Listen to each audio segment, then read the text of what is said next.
السلام علیکم ورحمۃ اللہ وبرکاتہ۔ 10 روزہ قرآن فہمی کورس کی آج تیسری کلاس ہے، جس میں ہم سورہ اخلاص کا ترجمہ سیکھیں گے۔ چلیں شروع کرتے ہیں۔ قل کہہ دیجئے یا کہو، ہوا وہ، اللہ احد ہر لحاظ سے ایک ہے۔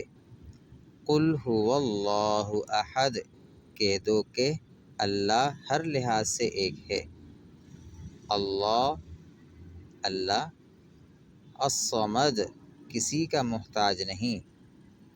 اللہ الصمد اللہ ہی ایسا ہے کہ سب اس کے محتاج ہیں، وہ کسی کا محتاج نہیں۔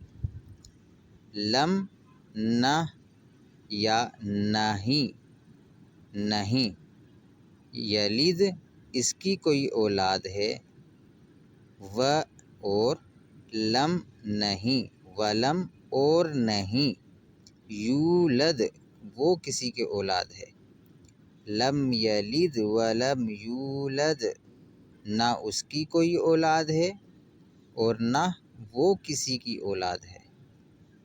و اور لم نہیں یکن ہے لہو اس کے کفواً جوڑ کا احد کوئی ولم یکن لہو کفواً احد اور اس کے جوڑ کا کوئی نہیں۔